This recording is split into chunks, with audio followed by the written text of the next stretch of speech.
आज हम एक ऐसी कहानी सुनेंगे जिसमें एक आदमी ने लालच के चलते अपनी ही बहन और बहू को बेच दिया। चलिए बिना समय बर्बाद किए शुरू करते हैं। तबादले पर जाने वाला नौजवान अफसर विजय आने वाले नौजवान अफसर नितिन को अपने बंगले पर लाकर उसे चपरासी रामलाल के बारे में बता रहा था। नितिन ने जब चपरासी रामलाल की फिल्म हीरोइन जैसी खूबसूरत बीवी को देखा तो वो उसे देखता ही रह गया। नितिन बोला, यार तुम्हारी ये चपरासी की बीवी तो कमाल की है, तुमने तो इसके साथ खूब मजे किए होंगे।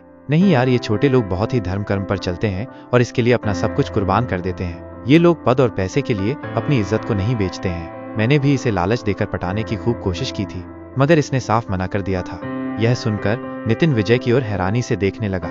नितिन को इस तरह देख विजय अपनी सफाई में बोला, ये छोटे लोग हम लोगों की तरह नहीं होते हैं जो अपने किसी काम को बड़े अफसर से कराने के लिए अपनी बहन बेटियों और बीवियों को भी उनके साथ सुला देते हैं। हमारी बहन बेटियों और बीवियों को भी सोने में कोई दिक्कत नहीं होती है, क्योंकि वे तो अपने स्कूल और कॉलेज की पढ़ाई करते समय अपने कितने ही बॉयफ्रेंड्स के साथ सो चुकी होती हैं। इतना सुनकर नितिन मन ही मन उस चपरासी की बीवी को पटाने की तरकीब सोचने लगा। विजय से चार्ज लेने के बाद नितिन अपने सरकारी बंगले में रहने लग गया था। शाम को जब वो अपने बंगले पर आया तो चपरासी रामलाल उससे बोला, साहब आपको शराब पीने का शौक हो तो लाऊं? पुराने साहब तो रोजाना पीने के लिए बोतल मंगवाते थे। और क्या क्या मंगवाते थे तुम्हारे पुराने साहब? चपरासी रामलाल बोला, कॉलेज में पढ़ने वाली लड़की भी मंगवाते थे, वे पूरी रात के उसे 2000 रुपए देते थे, ले आना। सुनकर नितिन ने उससे कहा तो वो उनके लिए शराब की बोतल और उस लड़की को ले आया था। उस लड़की और उस अफसर ने शराब पीकर रात भर खूब मजे किए। जाते समय नितिन ने उसे 3000 रुपए दिए और उससे कहा कि वो चपरासी रामलाल से कहे कि तुम्हारे ये कैसे साहब हैं जिन्होंने रात भर मेरे साथ कुछ किया ही नहीं था, बल्कि मुझे छुआ भी नहीं था, फिर भी मुझे 3000 रुपए मुफ्त में दे दिए हैं। उस लड़की ने चपरासी रामलाल से यह सब कहने की हामी भर ली।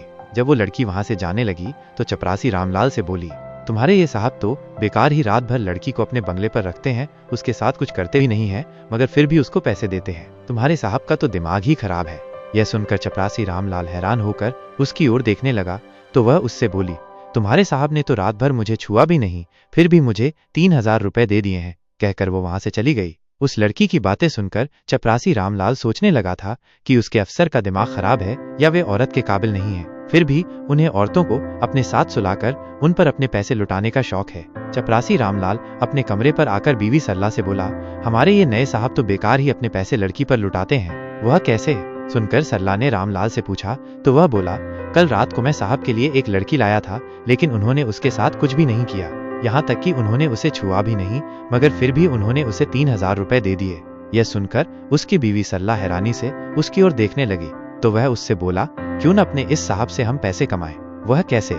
सरला ने उससे पूछा तो वह बोला, तुम इस साहब के साथ सो जाया करो, ये साहब तुम्हारे साथ कुछ करेगा भी नहीं और उससे मुफ्त में ही हमको पैसे मिल जाएंगे। उन पैसों से हम अपने लिए नए नए गहने भी बनवा लेंगे और जरूरत का सामान भी खरीद लेंगे। मेरा कितने दिनों से नई मोटरसाइकिल खरीदने का मन कर रहा है, मगर पैसे न होने से खरीद ही नहीं पाता हूँ। जब तुम्हें नए नए गहनों में नए कपड़े पहनाकर मोटरसाइकिल पर बिठाकर अपने गांव और ससुराल ले जाऊंगा तो वे लोग हमसे कितने खुश होंगे। हमारी तो वहां पर धाक ही जम जाएगी। कहीं ये तुम्हारा साहब मुझसे मजे लेने लग गया तो खूबसूरत बीवी सरला ने अपना शक जाहिर किया तो वह उसे तसल्ली देते हुए बोला, तुम इस बात की चिंता मत करो, वो तुमसे मजे नहीं लेगा। पति रामलाल की इस बात को सुनकर बीवी सरला अपने साहब के साथ सोने के लिए तैयार हो गई। शाम को अपने साहब के लिए शराब लाने के बाद रात को चपरासी रामलाल ने अपनी बीवी सरला को उनके कमरे में भेज दिया।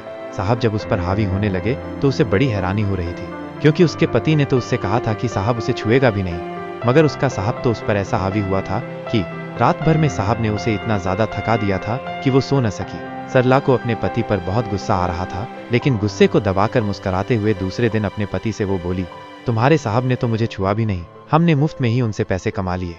यह सुनकर उसका पति रामलाल अपनी अक्लमंदी पर खुशी से मुस्कुराने लगा तो वह उससे बोली, मुझे रात भर तुम्हारी याद सताती रही थी, क्यों न हम तुम्हारी बहन नीता को गाँव से बुलाकर तुम्हारे साहब के साथ सुला दिया करें। तुम्हारा साहब उसके साथ कुछ करेगा भी नहीं और उससे मिले पैसों से हम उसकी शादी भी धूमधाम से कर देंगे। ये सुनकर रामलाल बीवी सरला की इस बात पर सहमत हो गया। वो उससे बोला, तुम इस बारे में नीता को समझा देना, मैं आज ही उसे फोन करके बुलवा लूंगा। शाम को जब चपरासी रामलाल की बहन नीता वहां पर आई तो सरला उससे बोली, ननद जी, तुम गांव के लड़कों को मुफ्त में ही मजे देती फिरती हो, किसी दिन किसी ने देख लिया तो गांव में बदनामी हो जाएगी, इसलिए तुम यहीं रहकर हमारे साहब के साथ रात भर सोकर मजे भी लो और पैसे भी कमाओ। यह सुनकर उसकी ननद नीता खुशी से झूम उठी थी। रात भर वो साहब के साथ मौज मस्ती करके सुबह जब उनके कमरे से निकली तो बहुत खुश थी। साहब ने उसे 5,000 रुपए दिए थे। कुछ ही दिनों में चपरासी रामलाल अपने लिए नई मोटरसाइकिल ले आया था और अपनी बीवी सरला और बहन नीता के लिए नए नए जेवर और कपड़े भी खरीद चुका था, क्योंकि उसके साहब अपने से बड़े अफसरों को खुश रखने के लिए उन दोनों को उनके पास भेजने लगे थे। एक दिन सरला और नीता आपस में बातें करते हुए कह रही थीं कि उनके साहब तो रात भर उन्हें इतने मजे देते हैं कि उन्हें मजा आ जाता है। उनकी इन बातों को जब चपरासी रामलाल ने सुना तो वो अपने साहब की इस चतुराई पर हैरान हो उठा था। लेकिन अब हो भी क्या सकता था। रामलाल ने सोचा कि जो हो रहा है होने दो, उनसे पैसे तो मिल ही रहे हैं। उन पैसों के चलते ही उसकी अपने गांव और ससुराल में धाक जम चुकी थी, क्योंकि आजकल लोग पैसा देखते हैं, चरित्र नहीं। अगर ये कहानी आपको पसंद आई हो तो लाइक और सब्सक्राइब कीजिए और कमेंट में बताओ आपको ये कहानी कैसी लगी।